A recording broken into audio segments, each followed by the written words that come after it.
안녕하세요. 오랜만입니다. 이번 22기 리뷰를 또 만드는 중에 옥순 분량이 너무 커가지고 별도로 따로 뽑아서 영상을 만들어 보았습니다. 옥순 성격은 누구랑 비슷하냐면은 12기 모쏠 영수 있죠? 구천을 떠도는 영혼 모쏠 영수랑 상당히 비슷한 점이 많습니다. 그 내 이야기 금지했던 그 영수 말이죠. 이때 제가 뭐라고 했죠? 이 영수는 나랑 또 저랑 성격이 비슷한 부분이 많다 이렇게 이야기했죠. 그래서 제가 더 이영수라는 캐릭터에 대해서 아마 제 생각이 맞을 거다라고 이 리뷰를 따로 했었죠. 일반인은 그때 당시에 이런 성격을 잘 이해를 못해요. 왜 저러지? 내 이야기 금지했을 때 도대체 왜 저러지? 라고 이제 이해를 잘 못할 건데 저는 이제 비슷한 성격이기 때문에 왜 저러는지 좀 보였어요. 그래서 이번에 옥순이도 저랑 상당히 많은 부분이 비슷해서 그렇게 리뷰를 좀 더 약간 자세하게 좀 다루게 되었는데요.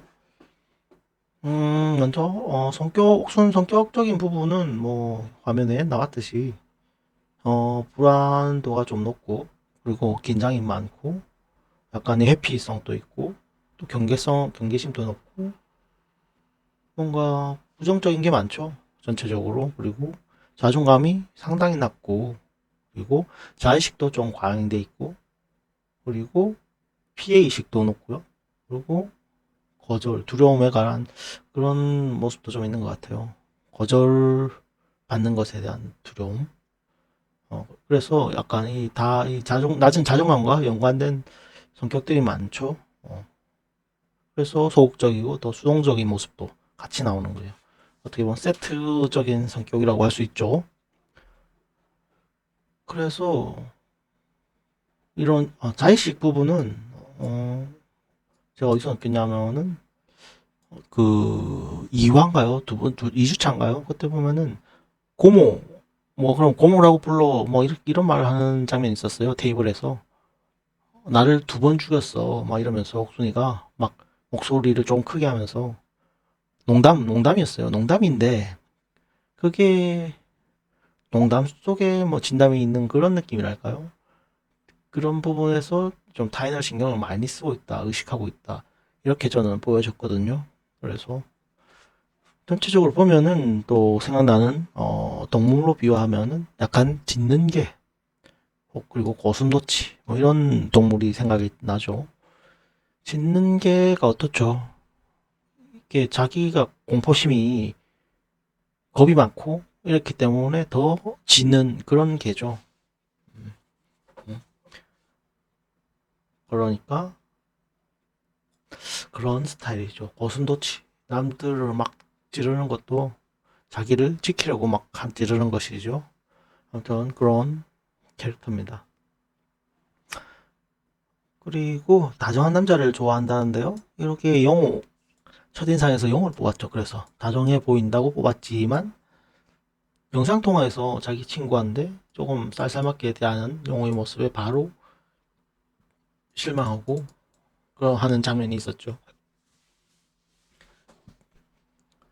어, 전체적으로 굉장히 내면이 여린 약한 캐릭터죠. 음, 내유 외강적인 그런 캐릭터라고 보여집니다. 내유 외유 그것도 약하다. 아무튼 넘어가고 이런 성격이 가지게 된 이유는 아마도 이건 예상인데 약간 비판적이고 부정적인 부모님이 있을 수 있고요. 거기에 더해서 이제 그 공무원인가라고 했잖아요. 이런 수험생활 중에 수험생활 혼자 이제 시험 공부하고 붙기까지 마음고생을 많이 하잖아요.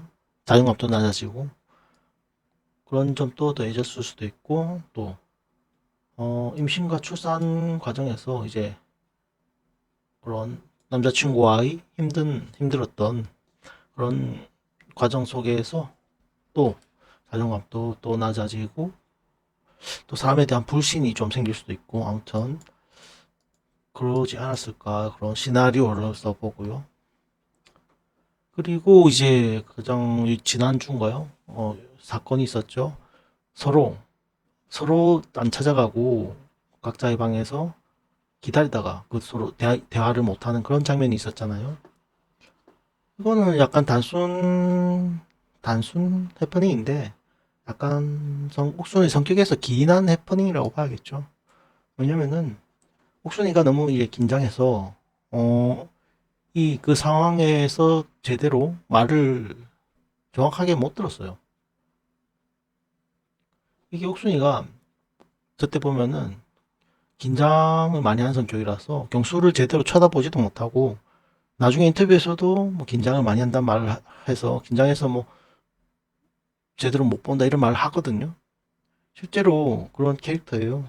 불안이 높고 긴장 많이 하고 이런 캐릭터예요. 그래서 이 정의와 경수와 옥순이가 같이 그런 식당에서 대화할 때도 계속 약간 뭔가 엉뚱한 바보 같은 미숙한 장면들이 나왔죠. 첫째적으로 경수가 좀 이따 이야기해요라고 하는데 그것도 제대로 못 긴장해서 못 듣고 지금요 라고 바로 대무는 장면이 나오죠. 1차적으로 이걸 잘못 들었고 2차적으로 경수는 갔다 와라고 했어요. 갔다 와, 갔다 와. 그런데 그 대화, 세 명이서 대화했잖아요. 근데 그때 앞에 앉은 정의는 가라고 했거든요. 경수는 갔다 와라고 했고, 갔다 와, 갔다 와. 정의는 가라고 했어요. 그런데 옥수는 정의 말에 집중했던 거예요. 물론 이거는, 약간 상식적으로는, 내가 경수랑 이제 대화할 거니까, 경수가 하는 말을 듣고 경수의 말을 따르는 게 맞는 게 일반적인 상황인데, 이게 지금 이 약간 이런 옥순의 저런 성격, 이런 불안한 심리, 이런 심신미약 같은 상태, 긴장한 상태에서 제대로 인지를 못했어요. 그래서 정의 말에만 집중한 거예요. 정의는 가라고 하는데요. 이때도 정의는 제스처를 이제 양팔 벌리면서 가라고 둘을 떠미는 듯한 그런 모습을 보이거든요. 그래서 옥순이가 더 그렇게 느꼈을 수도 있고, 그리고 공간적으로도 가는 게 맞아요. 왜냐면은 옥순과 그 세 명이 있었던 공간은 공용 거실이거든요. 공용 거실에서 둘만의 대화를 한다라고 보면은 좀 안 어울리잖아요. 옥순이가 나중에 돌아와서도 결국은 또 나가야 되잖아요. 맞죠? 그러니까 공간적으로도 조금 옥순이가 오해했을 수도 있고요. 음, 그리고 이런 사실은 나중에 그 수영장에서 경수랑 그 오해를 푸는 과정에서 그래서 갔잖아라고 옥순이가 하는 말을 하는데요. 여기를 보면은 옥순은 그래서 갔잖아. 자기 가라고 했다고 자기는 그 인지를 했다는 것을 보여주는 장면이 나와요. 그래서 갔잖아라고 하는데 그 거실에서의 대화를 옥수는 가라고 들었단 말을 한 번 더 확인해 주는 장면이죠. 예, 그래서 갔잖아가. 음. 아무튼 그렇고 아무튼 어떻게 보면은 약간은 좀 뭐 그래요. 뭐 단순한 해프닝일 수도 있고 그 해프닝이 이런 옥순이가 긴장을 많이 하고 전체적인 큰 긴장해서 시야가 좁아져서 이런 너무 그 한쪽 여자의 말에만 집중했다. 그리고 음, 넘어가고 약간 현숙과는 차이가 있어요. 이게 뭐냐면은 현숙은 뭐 7대 3인지 뭐 이런 말을 듣고 정확히 내용을 들었고 그 다음에 이제 자기 좋을 대로 긍정적으로 해석을 해 나가는 것이라면은 옥수는 이런 긴장하고 불안정한 심리 상태에서 정확하게 사실을 인지를 못한 거죠. 진짜 출발부터 잘못 인지했던 거예요. 그래서 갔잖아라고 이렇게 그 해명 과정에서도 이런 말을 또 하는 것이고요. 이 정의 말에만 집중했던 것이죠. 음, 정의 말에 이제 집중한 이유는 뭐 역시나 이런 심리들이 또 작용을 했을 거예요. 자의식이라든지 그런 경계심, 거절에 대한 두려움, 소극적 이런 수동성 뭐 이런 것들이 아마 정의 이런 것들로 인해서 정의 말에 좀 더 집중했던 게 아닌가라고 저는 추측을 하고요.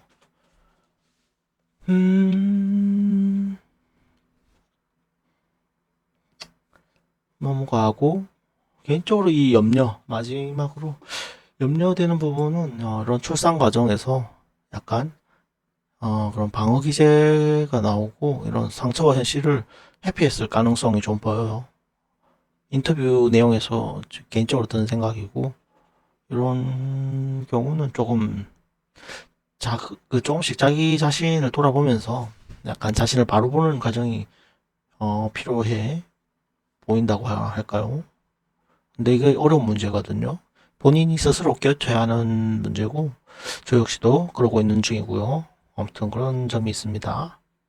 그런데 이 나는 솔로 출연한 게 굉장히 도움이 많이 되거든요. 축복이죠, 이게.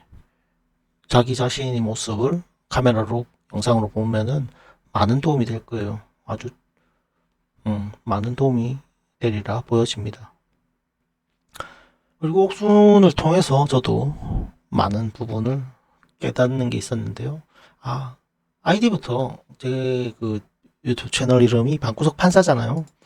내가 왜 판사로 이름을 짓게 된 것일까? 이런 답을 알 수가 있었어요. 옥순을 보면서, 내가 이런 과정에서 내가 그런, 이런 심리로 인해서, 내가 판사로 아이디를 지었던 거구나. 내가 이런 성격이 된 거구나. 아무튼 옥순을 통해서 저도 조를 많이 알게 되는 계기가 되었습니다. 시청 감사하고요. 나머지 옥순이가 가장 분량이 많았고 나머지 사람들에 대한 리뷰는 또 뭐 며칠 안에 거의 다 만들어 뒀거든요. 아마 뭐 하루 더 있다가 올리던가 할게요. 시청 감사합니다. 중요한 걸 좀 빠뜨려 가지고 몇 마디 더 보태자면은 어 옥순이 모습에서 조금 오해하기 쉬운 장면이 이런 소극적인 수동적인 면이 많이 나오거든요. 이 부분이 사람 조금 어, 오해를 좀 하기 쉬운 부분이에요. 이게 이게 너무 자존심만 내세우는 것 같은 모습이랑 비슷하거든요. 뭐 실제로 자존심이 또 셀 수도 있어요. 그런데 어, 어떤 장면이냐면은 이 자존감이 낮기 때문에 나를 안 좋아할 거야. 이렇게 생각하는 것이죠. 나는 아닌가? 계속 의심하고, 나를 안 좋아하나 보다. 계속 의심해.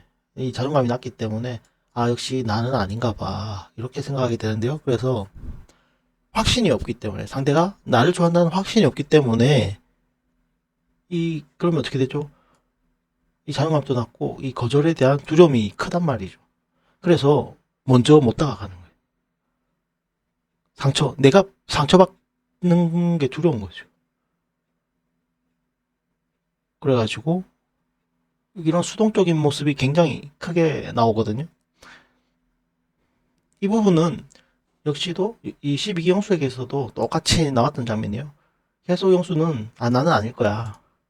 옥순과 막 데이트를 하고 돌아오는 그때 장면에서도 나는 좋았는데 아마 상대방은 아니었을 것이다.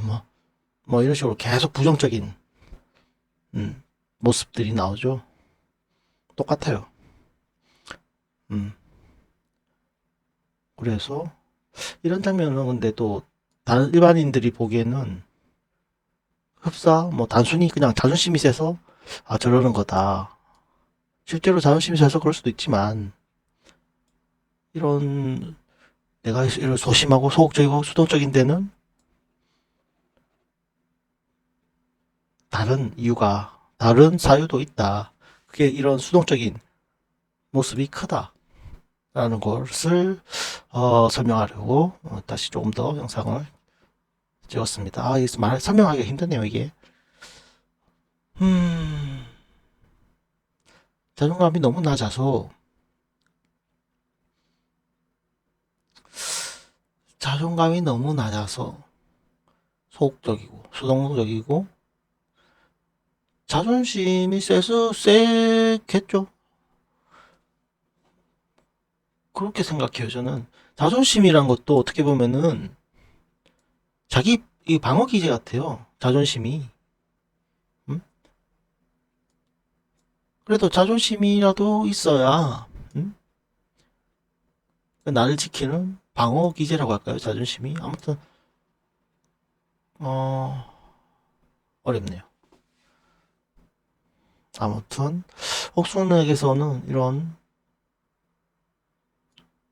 소극적, 수동성이 굉장히 많이 나타난다는 것이. 그런 모든 행동들에서 그 듣는 음악 있었죠. 침대에 누워서 듣는 음악 가사도 보면은 뭐 내가 무슨 뭐 기다린다는 이런 가사가 있어요. 뭐 정확하게 기억이 안 나는데 가사들도 딱 자기 모습과 똑같죠. 수동적인. 뭐 이전에 상처를 이런 출산 과정에서 이별의 상처를 받아서 그런 걸 수도 있고 아무튼 두려움이 큰 것 같아요. 이상 설명을 잘 못하겠네요. 이상 시청 감사합니다.